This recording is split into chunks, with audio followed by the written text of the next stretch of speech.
Hello, listeners. I'm here to discuss the recent Portuguese elections with Beirão, who is a writer from Defende Europa. That's how I came across him. E para a gente que escuta de Portugal, eu por acaso falo português, vivi em Portugal há muitos anos, como alguns sabem.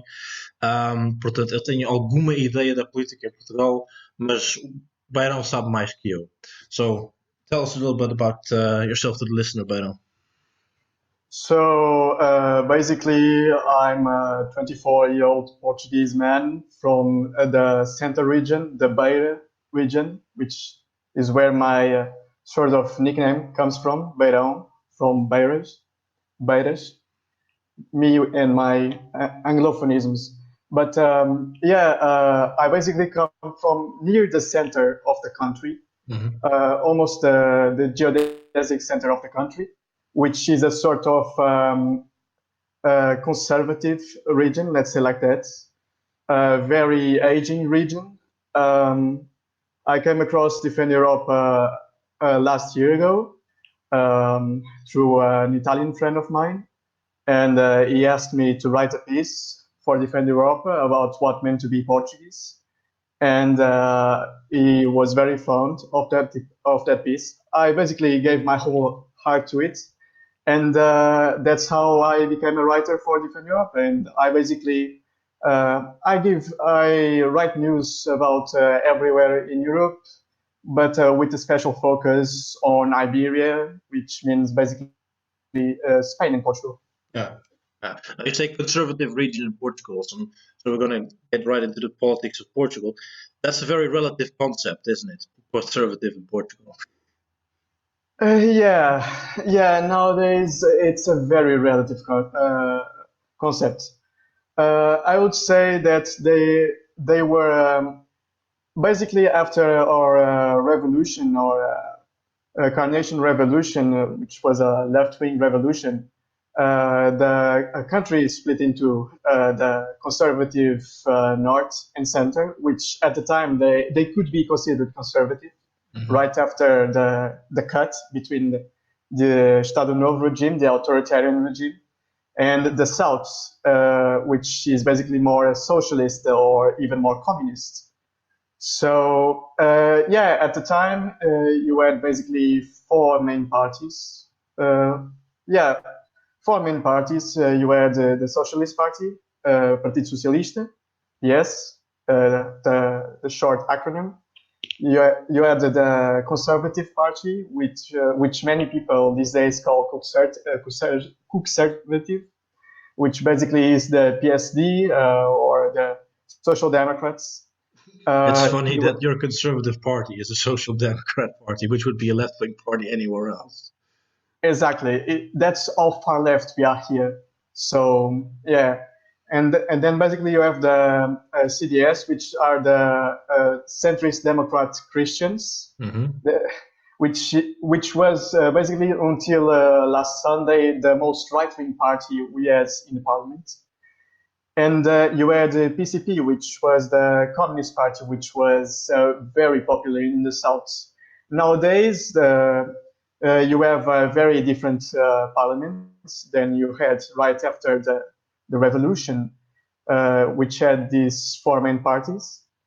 Nowadays, basically after this election, you have more left-wing parliaments. The kind of progressive disease as in Portugal, right? All the American talking points. Yeah, exactly. I have to mention a new party in a short while, but basically nowadays in our newest parliament, you have more left.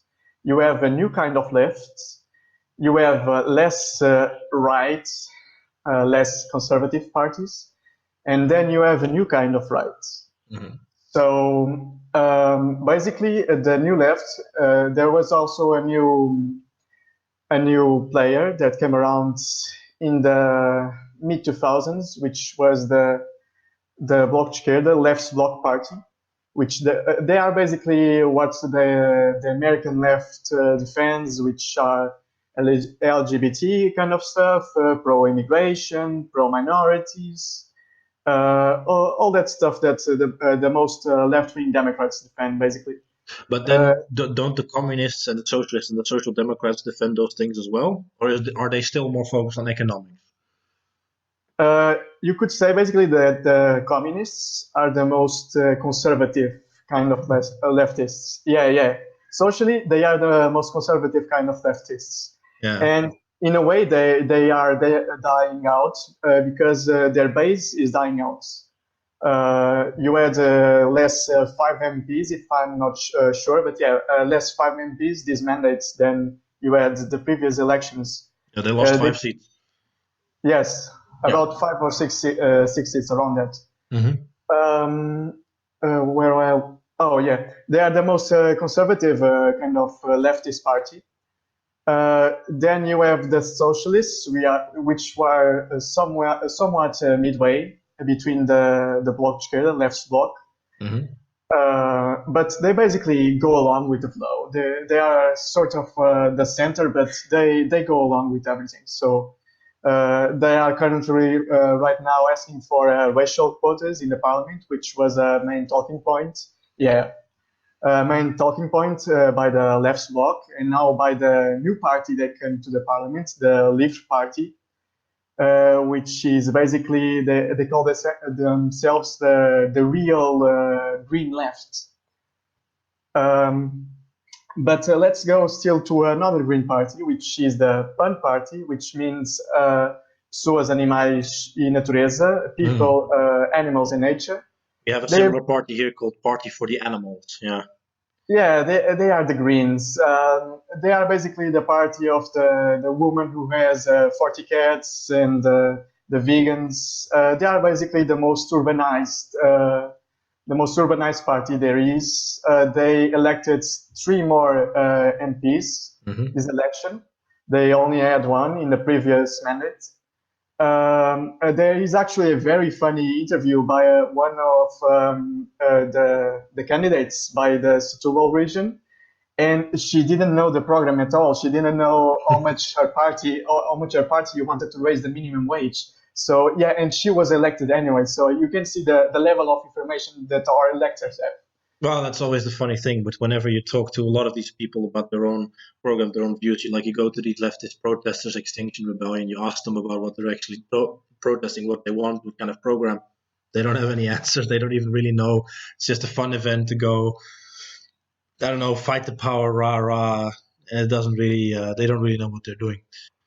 Yeah, basically you can own a cat or a dog that you can vote for the party. It's basically that's it. They proposed sort of national health service for pets, and that created quite a lot of indignation because our national health service, which was under major cuts, a lot of beds, a lot of rooms which didn't have beds, a lot of budget cuts, and that created quite a lot of tension. There was actually a group of hunters. Basically the rural world is against the Green Party. The hunters actually admitted that they would create a party to counter the Greens. So you can see they are basically the Urbano Depressive Party. Yeah. Well, before we get into the new parties like the populist left and the populist right that got in, Portuguese politics, at least when I lived in Portugal, politics wasn't really a topic for most people. Portuguese people were very politically disengaged. And I think you saw that in the voting turnout, right? It was less than 40% of people voted. Yeah, so basically before mentioning that, I want to mention that in the European elections, we also had a major abstention rate, which was about 2/3 of the voters that didn't show up for the elections, 66%. So that's quite a lot, which doesn't legitimize the system at all. And these abstention rates on our national elections was 55%, if I'm not wrong. Yeah, so literally the majority doesn't vote. Yeah, the majority doesn't vote or doesn't care, and was probably at the beach or doing some hiking somewhere. So yeah, whatever goes along, we'll agree, and that's it. And it was quite a nice weather on Sunday. Lots of people on the beach. So have to have a sardine. Yes, or chorizo. Yeah, very important.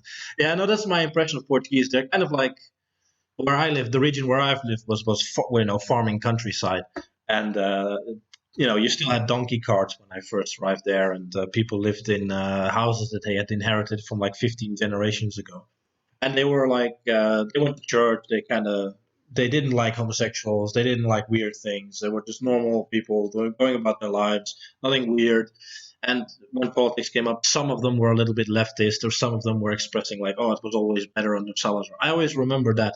I had a history teacher when I was in Portugal who was always going on about it was all better under Salazar, all better under Salazar.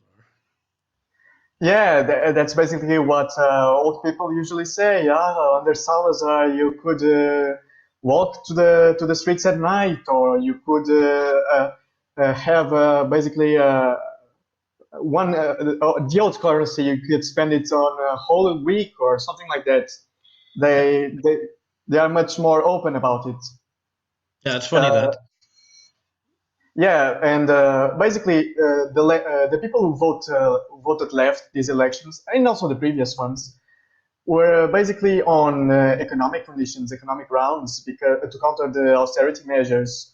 Oh, Yeah, Passos Coelho, the former prime minister, you went to my pension. I won't vote for him at all. I will vote for the socialists. I don't care. yeah. So basically, It doesn't really matter what you vote for though, because you're slaves to the European Union in terms of debt. I mean, the system is it's completely made so that for Spain, Portugal, Greece, they're just like colonies of Northern Europe.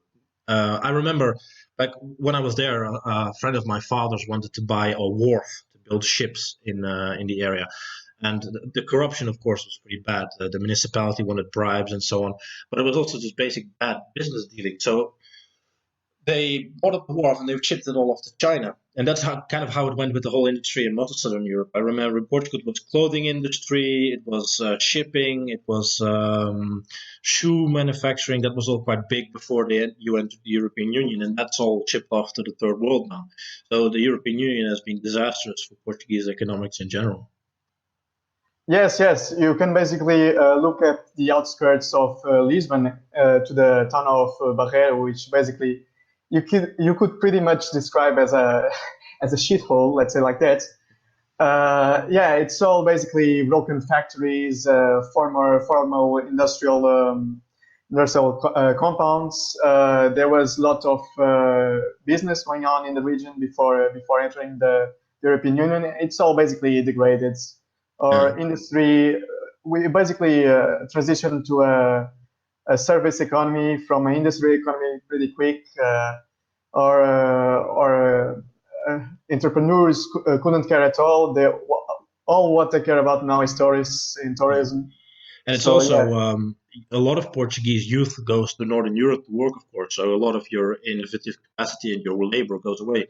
But then you also have very high youth unemployment. I'm not sure if it's as bad as Spain's, which peaked at something like 35% of youth being unemployed.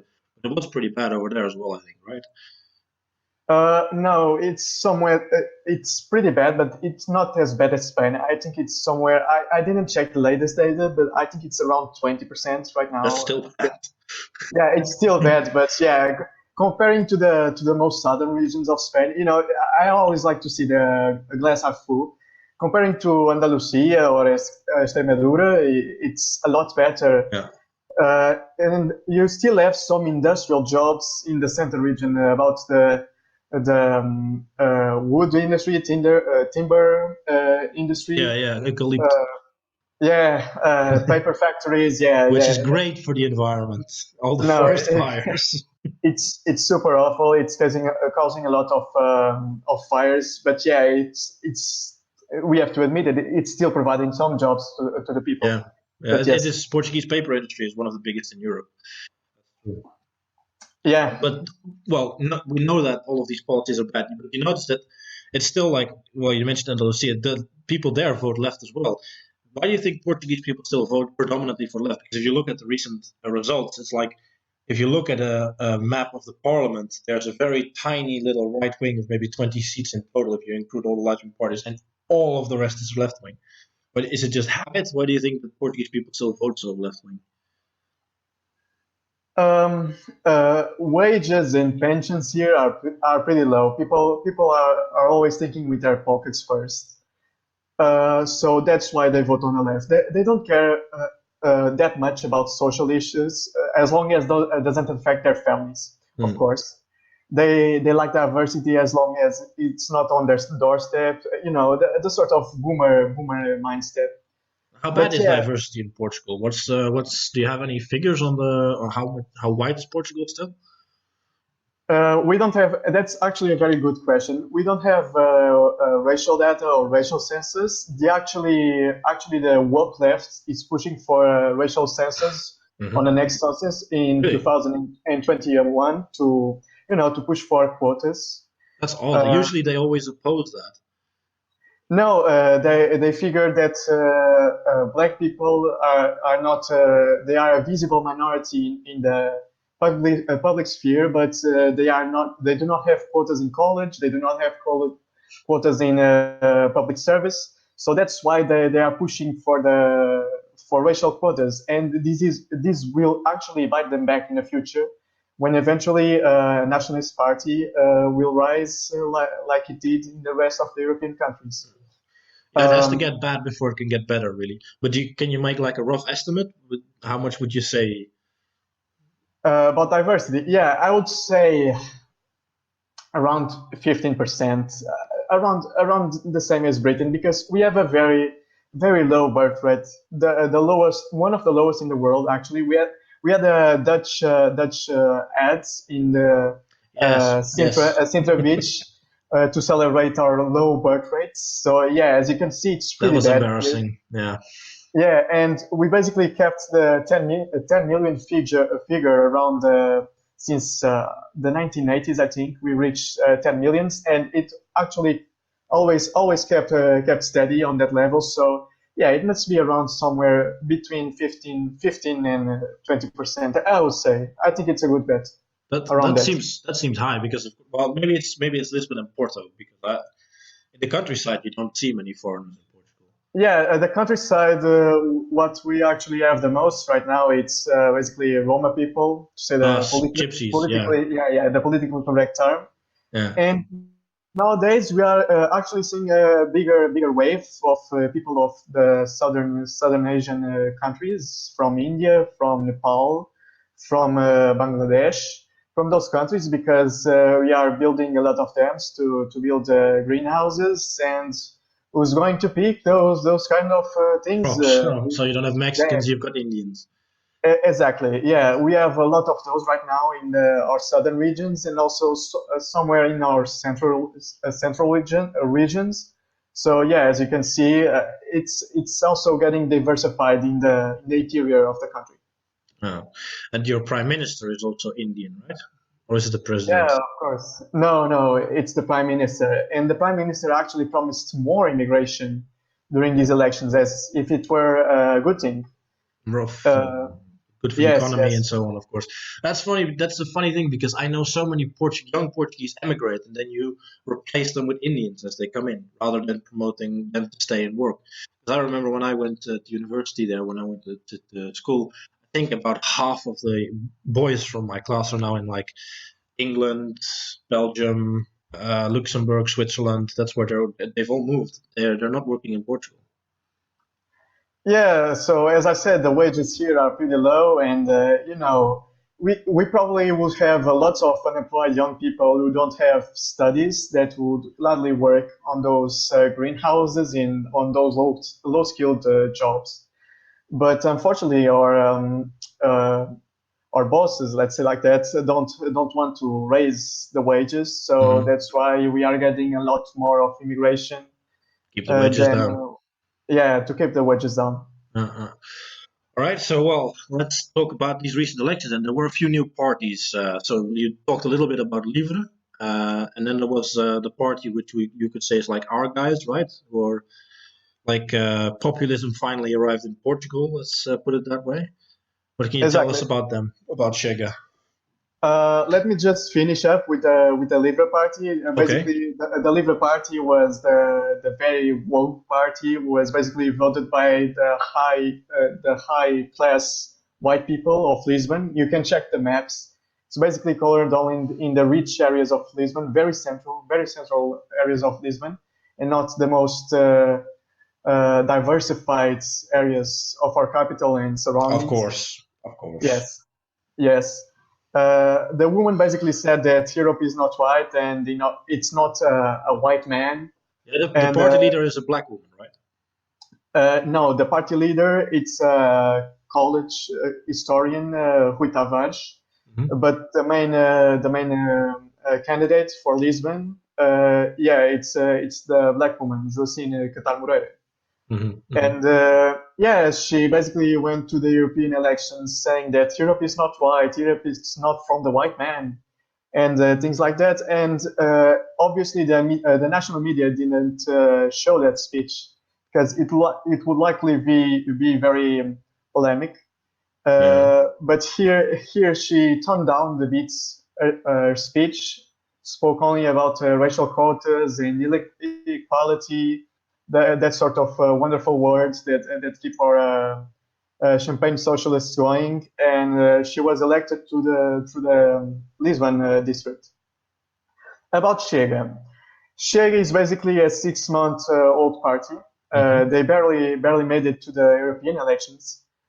And they actually have had very nice results, around 2% in some districts, but it wasn't enough for them to get elected. So André Ventura, for the European elections, that is.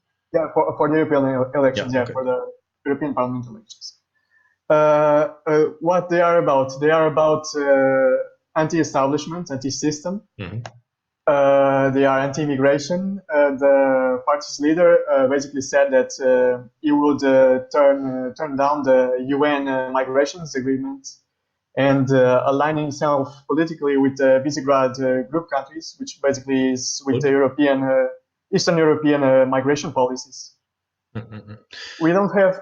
Yeah. Go ahead. No, but he did get in the recent parliamentary elections, right? They got a seat. The nationalist MP for 45 years, let's say like that. Basically, what more is good is anti-abortion as well. Mm-hmm. Let me think a bit. Basically, is anti-establishment, anti-corruption. He already said the Socialist Party is embroiled in many corruption scandals. And he said he wouldn't hire any relatives for the positions in if you have a forms of government. Mm-hmm. He started a debate. I think it was Tuesday or something. Very well about the hysteria of the mainstream media. That the mainstream media always talks about how the far right reaches the parliament. The far right this, the far right that. And never talks about the far left, mentioning Leave, the newest woke party. So, he basically killed it in that party, in that debate, and it started quite well. Also, his pages on social networks have been doubling down on numbers. So the exposure is getting, it's quite a lot, and there was more people anger towards the establishment and the system that apparently didn't show up, that didn't reveal that. Do you have any kind of information on what kind of base of voters that he has? Is it like young people who got woke? Is it like disgruntled people? Is it the conservative, older? What's the sort of composition of his voting base? Yes, so regional votes, we can say that in Lisbon, he gained on the most diversified areas, the areas with more African immigrants, more gypsies. So the gypsies and the blacks are voting for him, right? Exactly. Yeah. He basically won in the areas where the Labour Party, the woke party, should have won. Right. In Lisbon, he won about 2%, but there was some municipalities where he passed the 3% mark.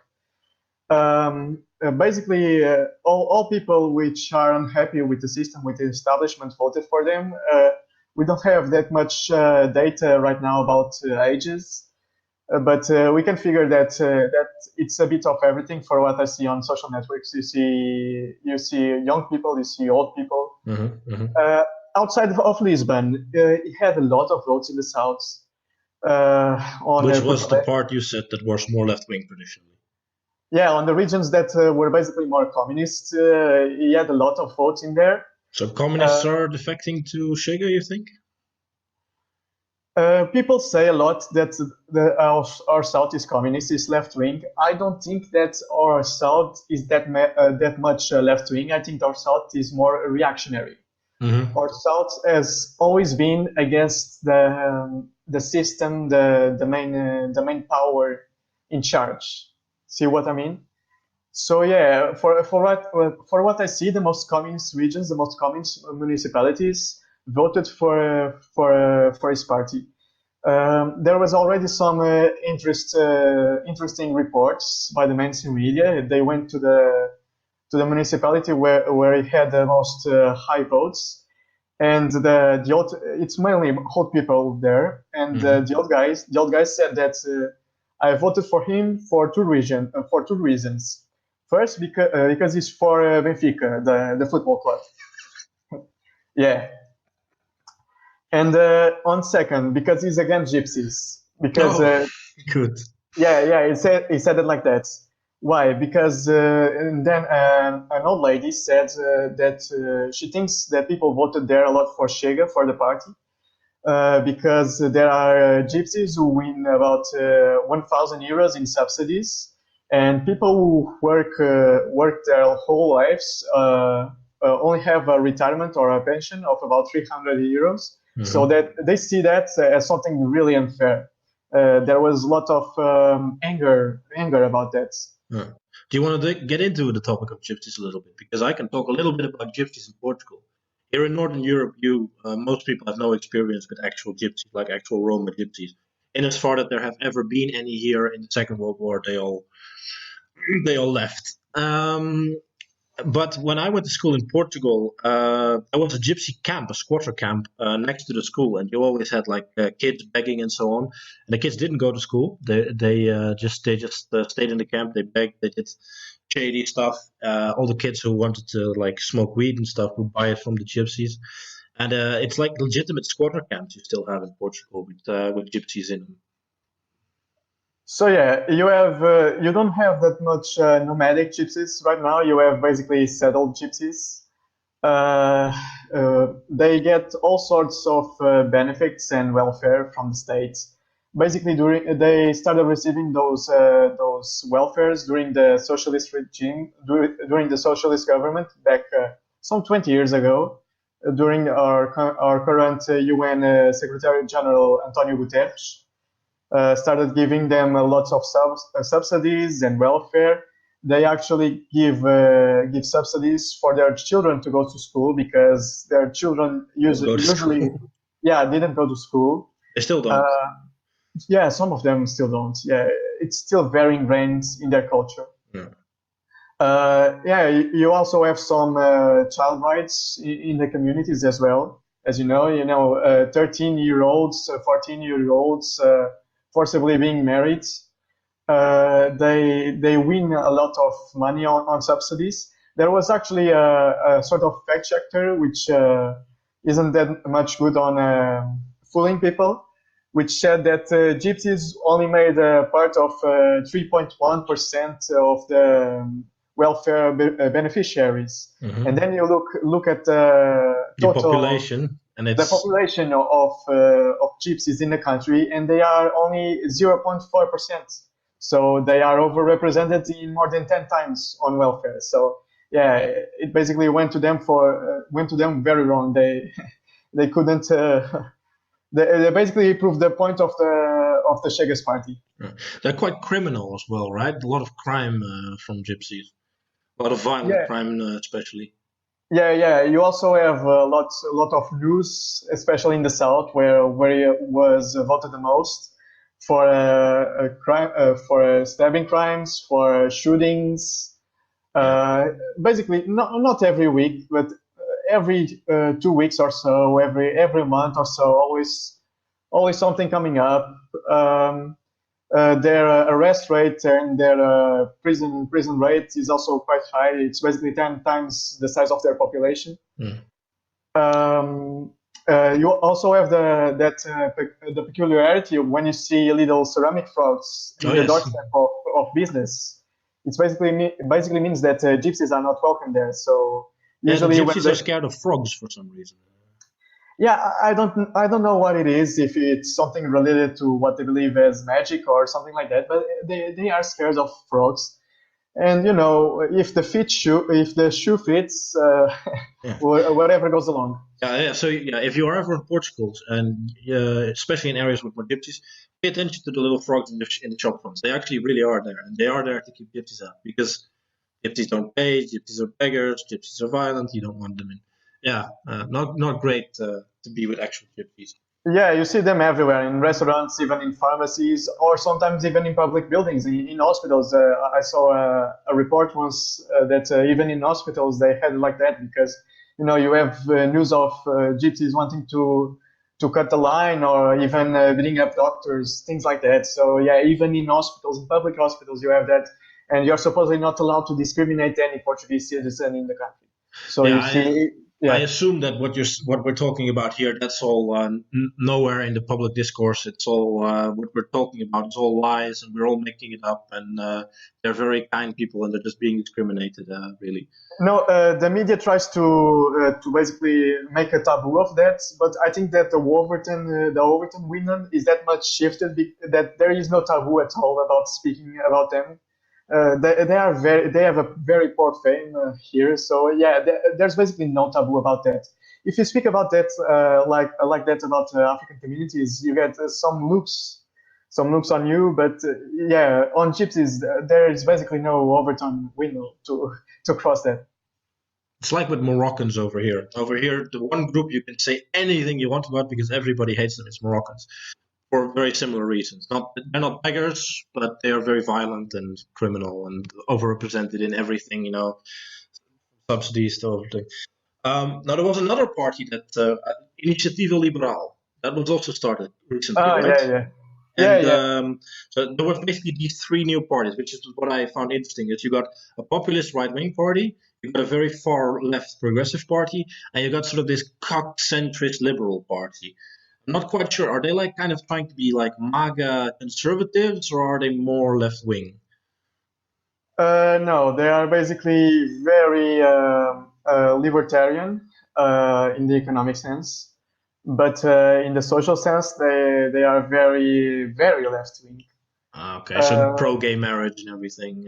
Holding LGBT flags and that sort of thing. The Iniciativa Liberal, it's a libertarian party, was elected for the parliament, basically through the Lisbon district. Their main goals, their main flags are a lesser state, smaller states, less taxes, because they are right in some ways, because our public services. I want to say the education, but the health services are very bad, are very poor. They are right in some things, but yeah, that's basically their main flags, their main goals. It's a smaller state, but on the social side, they are very left wing. So the total ANCAP meme, sell kids, recreational nukes, everything. Yeah, almost that. Yeah. Okay. Well, it's interesting that you get these sort of modern developments in Portuguese politics, which I always had this impression that in Portugal everything comes like 10 years later. It has a big delay, all the social phenomena, and Portugal has kind of politically been stuck in the 1970s with its very socialist, pro-communist position. So it's interesting to see that them sort of going towards, going along with political developments in the rest of Europe, both negative and positive, of course, with having Livre and Chega both coming in with fairly similar amount of votes, right? It was both about like 60,000 votes. Yeah, basically, Spain and Portugal are the Internet Explorer of Europe. We're always late for the party, you had a very stable political system. Old people usually voted on the parties like if they were football clubs. Always voting for the same party, which is why you have some municipalities where the population is older, where the mayors go with buses to pick up the old people to the hamlets, to the villages, so they can vote there, because they already know that they will vote for their party. But yeah, you are seeing some changes, which is very, very interesting. You are seeing the parliament dividing itself to more smaller pieces, and you are seeing the right wing having the right wing traditional parties having an identity crisis, because first they are getting less votes. People no longer believe in them anymore, and in second place, their identity crisis comes in part because they don't know what they defend anymore. They don't know if they are conservatives. They don't know if they are liberals. They don't know if what to defend. The Social Democrats, which used to call themselves the biggest right-wing party in Portugal, which is still hilarious. Yeah, it's still hilarious. Nowadays, they refuse the right-wing label. So yeah, you can see why people started voting less for them. And you also have the centrist Christian Democrats, which they don't know what they are anymore. They don't know if they are liberal, economical liberals. They don't know anything at all. They lost many MPs during this election. So yeah, you are seeing a big identity crisis on the right spectrum, and I think that once the dust is settled, they will be insignificant not in the next 4 years, but likely in the next 8 years. Do you think that the voters from their base will move more towards Chega and other populists, or do you think it's going to get even more left wing? No, I think that this is the worst that we'll get for the right wing right now. I think that this is the lower it will get. It will be this mandate, and I think that the populists, the right wing populists, and the real capitalists, what they call the capitalistas selvagens. Savage capitalists will win the main voting base from the right wing. So yeah, you will see the right splitting itself into two main causes, two main issues, which is the economic one and then the migration one. Although Chega party is also economically liberal party, not as much, but still a very economically liberal party. Right. Well, you also see some developments on the ground in Portugal that you have a new identitarian movement as well. So activism is also starting with Escudo Identitário. Do you want to tell a little bit about them? Yeah, so Escudo Identitário is an identitarian organization that started in 2017 after a speaker had his stage taken. I don't know what the name is in English, but basically he was invited to speak, and then the students protested, and basically he wouldn't speak anymore. It was he was deplatformed by the left, basically. Deplatformed by the left. Right. He was pro-Salazar or former dictator. He was pro-Salazar. So yeah, it was basically deplatformed by the left-wing students. And that created a lot of tension, in the area. And then some right-wing protesters came along and started defending his right to speak at the college. And that's how Escudo Identitário came along. It came from that protest, and then it slowly started growing up. It has basically other branches in the country. It has branches in the south. Has branches in the north, and it's growing quite a lot. Good. They also made a an activism in Lisbon, which was on the main street, Rua Augusta, where they basically put up a billboard saying no to mass migration, and also glued up stickers in our streets against the gender ideology, that old sort of gender fluid kind of stuff. They're not affiliated with the Génération Identitaire movement in broader Europe, right? They're their own thing. Yeah, not at all. They are their own thing. For what I know, they don't have any ties to the mainstream identitarian movements in Europe. They still are their own thing. They're very, very solo. Let's say like that. And yeah. So you use your face, you use your real name. How is like Antifa and being doxxed and so on in Portugal? Because of course here in Northern Europe we've got quite a lot of Antifa to deal with, and with of course the press constantly concerned with us, constantly busy with us. I mean, this is not as bad as the United States or Sweden or the UK, but if you are a nationalist, you use your real name, you use your face, you're going to get into some trouble. How's that in Portugal? So yeah, Antifa here is basically a joke. They have a bigger group in the north of the country, in Braga, but they are not as big in the south. People here are not that much about creating groups or anything. They are very apathetic.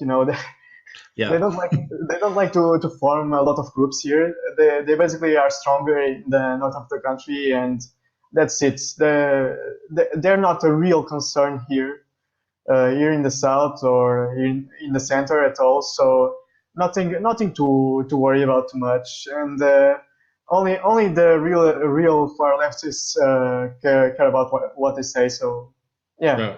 Okay. So not really an issue. Maybe that's also the Portuguese lag. Like in 10 years, you'll suddenly have a huge Antifa reaction. I hope not. Who knows? Well, maybe at the same time, you'll also have a huge right wing. Who knows, right? Who knows? I think that these elections will, let's say, accelerate things a bit, because we had a nationalist MP being elected to the country, and also a very woke far left MP, and I think they will feed from each other. It will drive a lot of tensions here. There was already some racial tensions about that whole talking about quotas thing. It's very unpopular here. People like to defend the idea of merit very much, but yeah, it's driving already racial tensions here, and who knows where it will stop. We also have the police problem, which the media likes to. Yeah, I remember something about there being some neighborhoods in Lisbon where the police was constantly being attacked, and then people were being freed because the police had been racist, and now the police refuses to go into these neighborhoods to police them, something like that. Yeah, so we have some pretty bad neighborhoods here in the outskirts of Lisbon. I would call them favelas. They are basically favelas. Brazilian style, or do you have bop as well, or? Not that much. The government still enters there, but yeah, you have a lot of drug trafficking there. You have some gun usage there. People here, besides hunters, don't use guns that much. So yeah, you have a lot of gun trafficking and gun usage there. It's basically communities mainly of African people. So yeah, there's a lot of tensions there, especially when they are called up to the police to break up broils. And yeah, it started in January when in Bairro de Jamaica in Seixal, on the other side of Tagus River in the Lisbon region, police were called up to break up a broil or a fight or whatever it was. They went up, they broke up the fights, and they started being attacked by the Africans with stones, with sticks. They were slapped, everything you can imagine, and the mainstream media inverted the situation as if they were being racist, Of course. and the same thing also happened. I think it was 2 years ago in Copa da Moura, which is in the outskirts of Lisbon, on their side of the river. Mm-hmm. And it's basically a non-ending story since about 3-4 years. Although there's been some tensions with the police before, but not that bad. But things are accelerating quite a lot of here in that regard, and the media doesn't help at all. The media is always painting the policemen as the bad guys. Yeah, that seems to be the same way everywhere. The media is always on the left side. Yeah, so the police started a movement zero movement, which they refused to come up to those dangerous neighborhoods, and whatever happens there, it happens, and they are basically delivered to themselves, as we said here. They basically can start a fight there that some policemen which are in that movement won't care at all, and that's it. Yeah, so no-go zones in practice, really. That'll probably keep going worse because it'll increase crime and so on, of course. Yeah, but they are digging their own grave, let's say like that. They started this. Both the communities and the mainstream media started this, so they end this. Whatever happens there, it happens, and that's it. Yeah, but if those neighborhoods turn into really bad shitholes where there's like rampant crime all the time, they're just going to blame the police and the media, of course. It's all the fault of the police not doing their jobs and so on. You know how it goes. Yeah, it's we say it here. It's criticized for having a dog and criticized for not having a dog. Yeah, it's like that. Yeah, exactly. I want to get into a few topics that are also often talked about in Portugal. So first, a historic one. Portugal is of course famous for Reconquista, fighting the Moors and expelling them and so on. So how's the relation with Islam in the country? And is there any Islam? Is that a political issue or not? Like in most of Northern Europe, it is.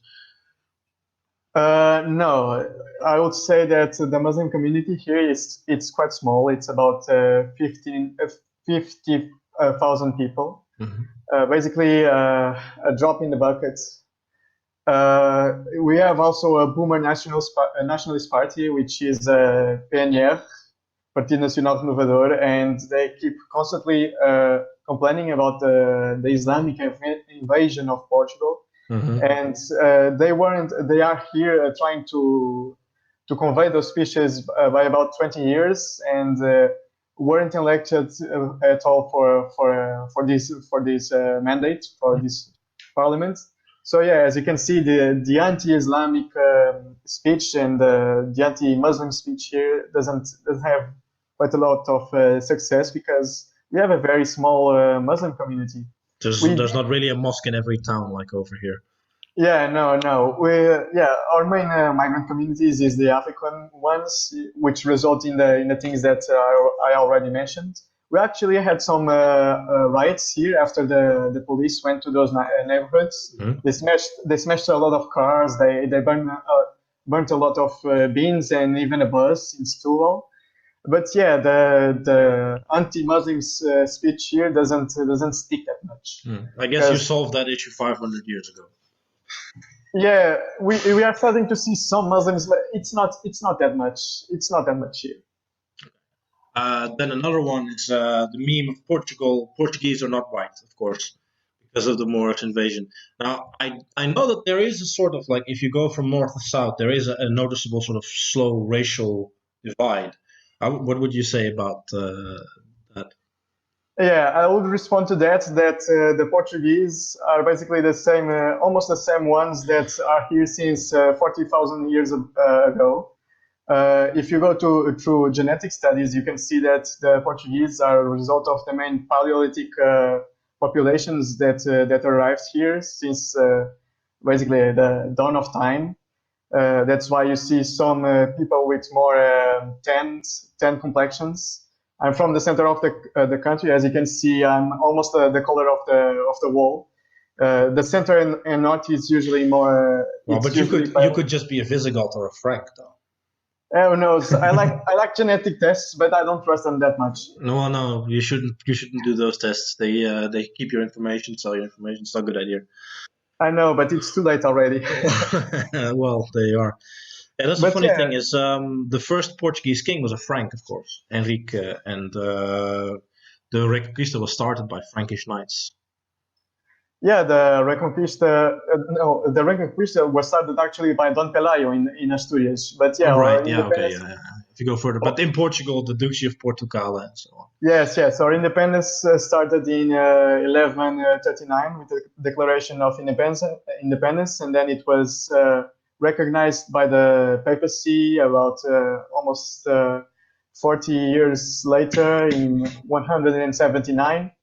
And yeah, we are a very old country with old borders. They date back some 700 years. They were established in the It's in old the mid enough. in the mid 1200s, and yeah, they were started by the Frankish kings, the Afonso Henriques. Yeah. Actually, I remember the Portuguese education system. Something that I like about it. If I compare it to Dutch education, it's actually still quite conservative. It feels like it hasn't really been reformed since like 1900 or something. You still get like a whole spectrum of education with quite a lot of disciplines. You get sport, you get music, you get quite a lot of scientific subjects, biology, chemistry, and so on. It's pretty good. And it has this sort of, I don't know, it felt to me like it had a sort of conservative element to it. Do you think that's an influence in keeping society a little bit stable? Yeah, I would say we kept a lot of institutions back from the dictatorship, from the authoritarian regime, and they stuck. They're still, pardon me. There are still some institutions, including in the rural areas, the Casa do Povo, which is basically a place where people congregate to discuss the matters of the town. It was an invention from the Estado Novo regime, from the dictatorship. We still kept a lot of institutions back from Salazar's time. I would say that even the way as history is talked, they speak very well of the Portuguese Empire. It was not a racist empire. It was there Of to course. civilize. It was there to civilize the natives, to spread the Catholic faith. You still have a very neo-colonialist mindset on the education. It's still very, very old school. The leftists, the woke leftists, are trying to change that, of course. How are Uh, your relations with your former colonies? I would say that with Angola, there's a lot of drama because there's a lot of, it's one of the most corrupt countries in the world, and we always have spillovers to our country where they do money laundering. Mozambique, it's not that known. We don't know that much about Mozambique. It's basically the alien colony from the Indic. East Timor, it's basically the same. Guinea-Bissau, we basically got a MP elected from that country. The woman from Europe, it's not white. Hmm. It's basically a narco traffic. It's a failed state, let's say it like that. It's a failed state. The country which we have the best relationships, which speaks Portuguese, most likely it's Brazil. Yeah. It's Brazil because we have a huge Portuguese community there, lots of millions of people. Even if they speak differently from us, they are still very, very much connected to us by blood, not by language. Probably genetically more Portuguese in Brazil than in Portugal itself, right? Yeah, I would say more the southern areas, more the areas with more Portuguese are more connected to us. Uh, Basically, Brazil has a different accent from us than our African colonies. Our African colonies managed to pick up our accent somewhat well. I won't say it's perfect. They still have some weird twists, but yeah, we still have more connections to Yeah. to There's Brazil. this concept as well, right? Lusotropicalismo. I'm not quite sure about what that means, but it's something about like Portugal is a nation for all its colonies, so we're not racist, and Portuguese isn't a race or anything, right? Something like that. Yeah, so Lusotropicalismo, it's basically the old school nationalism, the boomer nationalism. We are having a rupture, a cut with that sort of that ideology. Basically, Portugal had 1 million people when it started its colonialization, and in order to spread out more easily, it only sent a man to the colonies so it could reproduce further, and that's how Brazil started. So yeah, it started the myth of the multiracial empire, the multiracial ideology, and then after it's actually a myth because from the 700s onwards, when gold was discovered in Brazil, actually Portuguese women were imported, let's say like that, to Brazil. So it started a sizable ethnic Portuguese minority there. Yeah, Brazil's like 50% white, right? Roughly. I would say less. You know, the way they see race in Brazil, it's quite fluid. I would say that it's the number it's lower than it appears to be. But yeah, we weren't. It had small successes. It isn't like the myths they try to portray, including in the dictatorship. You know, they wanted to keep the African colonies. So they say that we would go there to create a new race. It ain't the racist, yeah, all that sort of thing. And the myth stuck in the older generations, but the newer ones, which have more connections to Europe, which don't have connections at all to our former colonies, don't review themselves as Lusotropicalists. And yeah. The umbilical cord was cut, let's say like that. So it's basically an old dying myth with older generations. All right. Well, it sounds like interesting developments going on. With 55% of the population not voting, I think you've got quite an opportunity to win a lot of votes there. It seems like mobilizing the passive masses would be your primary way forward. Do you have anything you want to add to this, Beirão? I would say that Chega has a lot of growing potential right now, especially with the woke party in parliament too. We are already seeing those tensions on debates. You know, they give themselves mean looks whatever they are debating themselves. There's also a lot of political drama right now. This election was actually a breath of fresh air. I think we were needing this. Good for morale. Yeah, good for morale, for even for the leftists. Yeah, everybody was needing this. Everybody was needing younger voices, fresher voices, and yeah, it's turning out quite interesting. You are seeing a lot more people interested in politics and more passionate about our country than you used to. So let's see what the future gives us. Well, not to blackpill you too much. Here in the Netherlands, it took 20 years for the nationalists to get about 30% of the vote, and they still have no influence on any of the policies. Like, there's more, the discussion has moved to the right, but we haven't actually been able to get any policies through. If anything, the borders are still open, things are getting more and more left-wing. And it took quite a lot of people being demonized. One of our main nationalist politicians was, of course, murdered by a leftist. He stood a chance to win the elections, and he was murdered. So I think you've got quite a ways ahead of you, but who knows? Maybe it'll be easier for you since things have already been moving forward elsewhere. You know, everybody likes a bit of drama, so you know what I mean. Everybody would like be without a fight. Yes. Even people which weren't interested in politics are now start talking about it. Also, the Livre woman, the Joacine Catamoreira, also has a starter. You know, on the Europe is not white speech. She had that starter, and lots of people from the right to the left said that she's faking that starter in order to gain votes, to gain sympathy, because she's a black woman. She'll gain also more votes because she's a stuttering woman. You know, all that sort of drama. It's quite. It's giving lots of enthusiasm. So let's see what the future holds.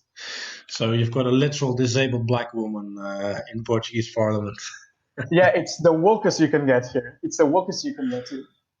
All right, well, that's a good update, I think, for people who don't know much about Portuguese politics. Let's hope it keeps going well. And I, of course, keep a little bit of an interest in Portuguese politics, so maybe whenever something interesting happens, I'll do another stream or a podcast or something. I thank you for being here, Beirão, and All right.